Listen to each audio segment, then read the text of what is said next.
Hello.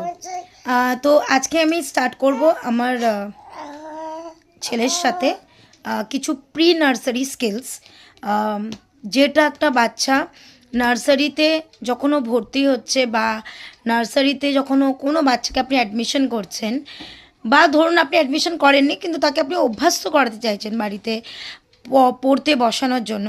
তো প্রথম কিছু ফিউ টিপস। প্রথম হচ্ছে, দেখুন, প্রথমত একটা বাচ্চা বসতে চাইবে না, এটা স্বাভাবিক কথা, কিন্তু সেই বাচ্চাটার অ্যাটেনশন আমাকে নিতে হবে।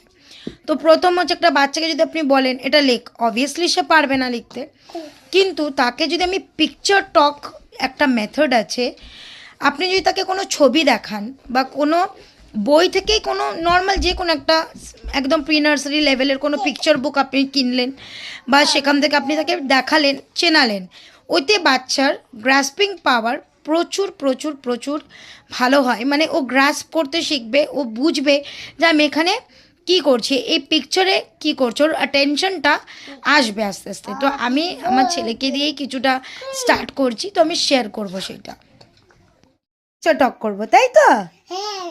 ওকে, তো সবার ফার্স্টে বলো এই পিকচার টকে এটা কি আছে, এটা কি বলো, এটা কি? Flower. Okay, very good. What is this? Lazy bug. আমি বলে দিই, আমার ছেলে কিন্তু 3 বছর এখনো হয়নি, 2 বছর 10 মাস হচ্ছে, ঠিক আছে? ওকে যেশু, এটা কি আছে? এটা মাশরুম। অ্যান্ড 1 মিনিট, এটা কি আছে বলো? Rabbit. Very good. And what is this? পোকা। আচ্ছা, এটা বাটারফ্লাই। এটা bee, sorry, this is bee. এটাকে কি বলে? And this is centipede. Centipede. আর কি কি দেখতে পাচ্ছ তুমি এই ছবিতে, বলো তো? হ্যাঁ, দিস ইজ র্যাবিট। আর এগুলো কি, এইটা কি? এইটা এটা ট্রি। ইয়েস, এটা কি? এটা ট্রি, এটা গাছ। বলো। ওর বসার পোস্টারটাও দেখো, ও কিন্তু এখনো বসতে শেখেনি, ঠিক আছে? জাস্ট ওর সাথে আমি স্টার্ট করছি, ও অল্প অল্প কনসেন্ট্রেশন করছে। এবার আমি বলতে চাইছি, একটা বাচ্চার মিনিমাম কনসেন্ট্রেশন লেভেল থাকে 5 to 7 মিনিটস।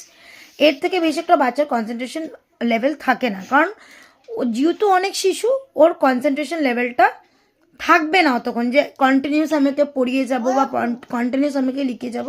যার জন্য স্কুলের আওয়ার্সগুলো এমনভাবে তৈরি করা আছে, ওইতে একটা ক্লাসে, একটা পিরিয়ডে একটা বাচ্চা নতুন যখন কিছু শিখছে, সে অ্যাক্টিভিটি করছে, পিকচার রিডিং করছে, ওর উপরে রাইমিংস করছে, তারপরে বাকি 5 to 7 মিনিটস ওকে হয়তো আমরা লেখাই।